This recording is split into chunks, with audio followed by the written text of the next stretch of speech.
the issue of the farmers' protest and the attack by the government on farmers via an inheritance tax imposition that they're going to bring in. So I have some footage here from the protest on Tuesday, recorded by Liam Scully, our favourite producer of not only films but big heads of Starmer. If you've seen the Starmer head, Liam created that, and he's also done this film. So I'm just going to play this film, and after that we're going to speak to Tracy Worcester, who's come on the call, who's a farmer, and has some words to say about what's going on, because there's a lot of people on the left who are attacking farmers, and I think it's interesting to see what's actually maybe going on here isn't quite as simple as we're being told. Here we go.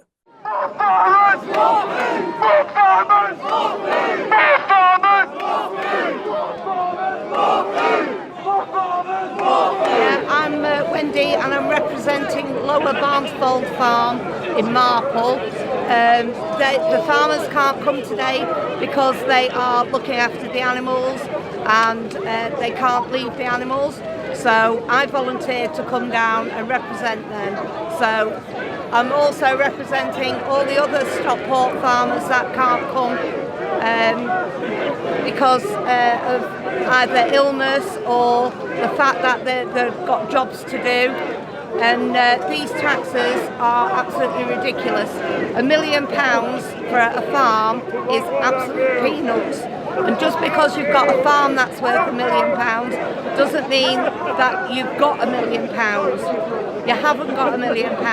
They've only got what they produce on the farm, and sometimes it's only as little as 40,000 a year, which isn't enough to feed a family, and it isn't enough to pay these death taxes.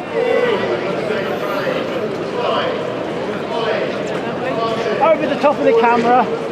Right, well, I'm Robbie Reed, and I come from Peterborough, near Peterborough. We're a little village. I have a small holding. I'm not actually affected by any of these tax rises, but what affects all of us is the degradation of our beautiful British countryside by this present administration. I thought the last one wasn't very good, but this one's on steroids. It really is. On destroying the countryside. Because if we destroy that countryside, it ain't coming back. That produces our food. It's good for our tourist industry. It's good for our well-being, our health. I said, we lose it, it doesn't come back. People go on about we're all this wealthy and that. No, what we are cash poor, so we sustain food production at a low price, borrow against the land to maintain that business, so we never see the value of that land.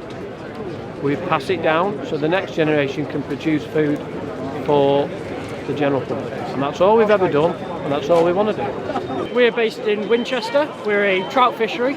I'm a third generation farmer, and basically the government have put a tax in for, say for instance, my grandfather dies in the next 5 years, we're going to have to pay a lump sum of money which we don't have to be able to keep the farm in the family.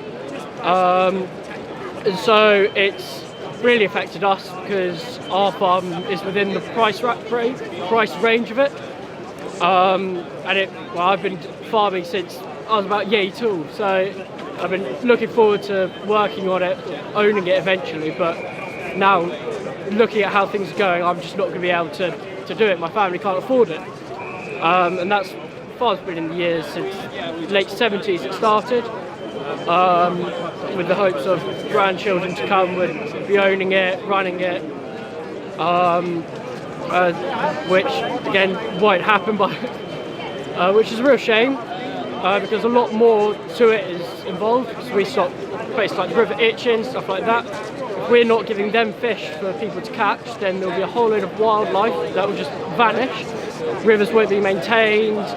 There won't be any grasslands, moorlands, nothing like that. They will all just vanish because no one will be there to be paid to look after them. So there's a whole load that affects it just from one, what the government thinks is a minor inconvenience for the big farms, but again, it affects every little farm with the whole value of everything in it. It's ridiculous. Loads of people go out of jobs, houses. We've got 10 people who work on our farm, 3 of which live on site. So that's 10 people out of a job, 5 or so people out of a home, young kids. I mean, I've got young sisters who have a real interest in the farm, hate to see it go. Come down from Gloucestershire, just see if we can overturn the inheritance tax on agriculture. And will that affect you directly? Yeah, well, if my old man passes away, he's 74, and yeah, it will have a big knock-on effect on. No, we're South Londoners. Okay, and what brought you here We today? watched Newsnight last night. Will Hutton, being an idiot, said, oh yeah, why don't we just break up farms and let people go and have a potter? They're not going to produce food. You know, the supermarket shelves are going to be empty. I can tell you, people in London are going to be fighting. You know, there'll be riots on the streets. Well done, Labour. You know, we need our food producers. Highest welfare standards in the world for animals. It's a crazy, crazy policy, and we're worried. You know, we don't have kids, but we worry for the next generation. They will not have enough food to eat. We can't import all our food. We can't rely on that. You know, we need our farmers. Well, I'm a self-employed farmhand, so I travel the country lambing. Recently come back from pumpkin harvesting for Tesco's. I lamb, I carve, I milk, I shear. I do everything on the farm. I grow crops. Every part of the farming world. This is going to kill off the smaller farms. People that have invested generations over the years to grow these businesses, and withheld the elements of the weather, the Great British weather throws at you over the years, from droughts to blooming excessive rain. However, the profits don't change from the supermarkets, and the price doesn't change with the farmers. And I'm still making hay and selling hay at the same price I was selling it at probably 20 years ago. I think it's Starmer and his cronies deciding they're going to kick this side of society while they're in power. He won't be in power for long, so he's making it painful very early. It's to do with pressures on land, taking it out of food production to provide, like I say, energy, carbon offset, rewilding, and everyone's forgetting that 3 times a day you have to eat food. So are they happy that they're just going to eat aubergines somewhere else?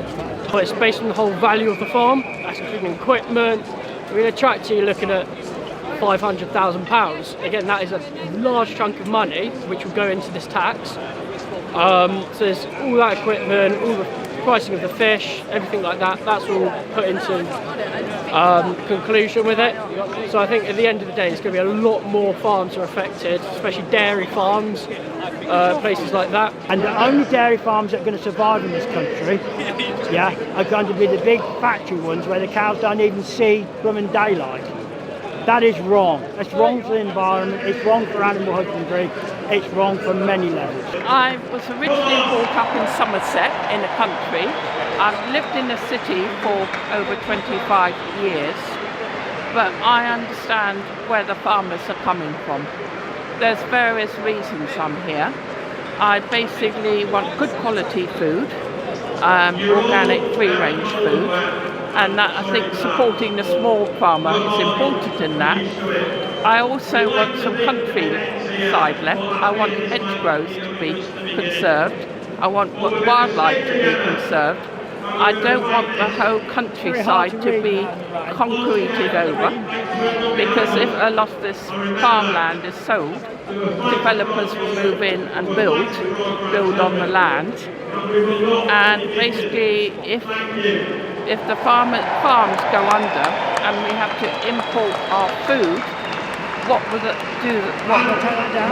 do for our food prices? They'll skyrocket, and that's when the street person will wake up and realise what has happened. Enough is enough, and I'm afraid Rachel Reeves needs to get an abacus out and learn how to work a calculator and actually do the sums correctly in this. The fact of the matter is, They pounced this on DEFRA, which is their government ministry, the day before the budget. They had 6 months to develop their budget. I mean, they really, I have to say, they are clueless about what they're doing. Absolutely clueless. Rachel Reeves at Mansion House, you know, for the bankers. Well, yet again, Labour government is supporting bankers, it's not supporting farmers. You know, what is it doing? I get why they're doing it. I do get it, because the likes of large business owners buying up land, and some are farming it, but not all. So I understand they're trying to cover up that loophole, but they've done it the completely wrong way, well and truly wrong way, because where they get their figures from, about 73% of farms unaffected, it's a load of rubbish. I don't know where they get it from. How you can plan a budget waiting for someone to die, I don't know what type of chancellor that is. I couldn't run a business like that, hoping that someone dies to carry on. When a farmer dies, the tax will go on to the person who inherits the farm. Now, that person hasn't got the money in his bank account because, you know, like the farm I represent, the farmer's nearly 80 and he's still working 24 hours a day, 7 days a week. He gets up early in the morning, he goes to bed late at night, and he is still farming that farm. And his son helps him, but his son isn't rich. His son isn't rich, but they go out there and they feed us. They go out, they tend to the animals go then into the food chain and they feed us. And if they're not there to feed us, then we've got no food security. And if we've got no food security, we've got no future. You can get 3 or 4 tractors and that's £1 million there. Then you've got your stock, then you've got your house, then you've got all the farm buildings, and you need those to keep the animals alive. If you haven't got your tools and your trade, you can't work. And if you can't work, then you can't feed the nation, and it's the nation that needs feeding. I mean, in the war, we had supplies cut off by the Germans, and loads of people would have starved if it wasn't for the farmers that we have. And now they're going to raise a pittance from this and destroy the tradition of British farming. It's a business policy. By the time my children become farmers, if they're ever lucky enough to, the tax bill will take it away. We will have to sell land to fund that, which then makes it a non-profitable business. And it's all to do with the land grab. So we're taking away the food security of this country to free up land for corporations, solar panels, building, anything non-food. And it's about time the general public realise what this government is doing to our country. If we want all our food to come from abroad, bring it on, because you're going to have no farm price. But we've seen it with the gas. We get all our gas from other countries. As soon as there's something happening in the world, we're at risk. And it's going to happen now with the food, within the next 2 generations. Nobody trusts a damn thing they say anymore. It started off with the last administration, but this lot definitely not. I'm afraid there's going to have to be more protests to make him listen.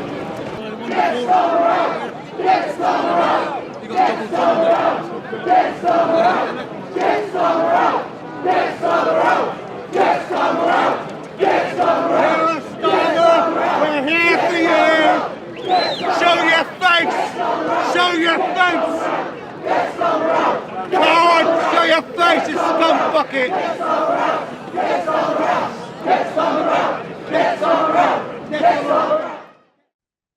Well, we're joined on the Zoom by Tracy Worcester, who's a farmer. How are you doing, Tracy? Hi, I'm well, thank you. And there's lots of comments in the chat that are attacking farmers because they don't support other people and stuff like that, and protests and stuff like that. But away from that, what do you think this is all about? Why do you think this is coming into place, this policy of taxing farmers on inheritance tax? Well, this government has embraced the climate change green mask, which is really about imposing a lot of rules for a new growth economy. It's about carbon tunnel vision, and they want to cover the land in solar panels, and they want intensive agriculture, and they are really embracing their big transnational company colleagues, not least BlackRock. So I think that because the farmers are, on the whole, the smaller farmers saying no to having solar panels on their land, because it takes the land out of being an inheritance tax exception. So most farmers can pass on their land without having this enormous inheritance tax. But if they take it out and put solar panels on it, that no longer counts. So now, by getting rid of that forgiveness of farmers to be paying that inheritance tax, they will get the farmers to give their land for these solar panels. And so really, it is a sort of another carbon tunnel vision agenda. And it's all influenced by the likes of the big asset managers like BlackRock and Macquarie. And as you know, night before last, Keir Starmer had dinner with BlackRock. He's on camera saying that he'd rather be ruling from Davos than Westminster. He doesn't represent us. We need our farmers because we need them to feed us. We do not want to depend on transnational corporations and their really poor quality imports. We need to be able to protect our farmers, so we cannot impose a tax on farmers that didn't make their land that valuable. That's because we've financialized our land. Our farmers need to be protected before you do anything like impose an inheritance tax on them. I mean, even land redistribution, you can't do that until you've got an economy which will allow smaller farmers to actually exist. At the moment, farmers get 1 penny in the sale of a loaf of bread, 1 penny in the sale of cheese. We are treating our farmers like slaves. And the only thing that keeps them being slaves is the fact that actually they have this farm that they love. They've had it for generations. They've looked after it, and they're not going to cash in on it because then they lose, like losing their factory. They need to hold on to their farms. They would like to, but this tax will make them have to sell their land piece by piece to pay back that tax. And I think that's because Starmer would like the corporations to come in and buy that land and really farm in a way that is the next generation of junk food. So they'll have vertical farms where it's hydroponic with a little Malteser size bit of clay, fertilizer, where the nutrients not coming out of the soil. It's a next generation of junk food, let me tell you. And lab-grown meat. Lab-grown meat is incredibly energy intensive. So some of these solutions that are invented by the government for reducing CO2 are incredibly energy intensive production systems. Like, for example, your highly processed vegan, protein. They've got 15 patents. They're made of this GM seeds. They're not going to give us nutrition. But BlackRock doesn't give a damn, nor does Keir Starmer. Keir Starmer's for 5 years. BlackRock will sell out in 10 years. These people are corporate stooges that are in our government. And they're spending that money that they're going to take from the farmers on wars. War in Ukraine, that was a provoked war. On the war in Gaza, in Lebanon. That is an outrage. We don't want to be killing the Gaza and the Palestinian people. Israel stole Palestine. We need to allow them to actually be able to have rights between the river and the sea, between the Palestinians and the Israelis, not using our money and our farmers' potential ability to exist to pay for these horrific wars and for this whole anthropogenic climate scam.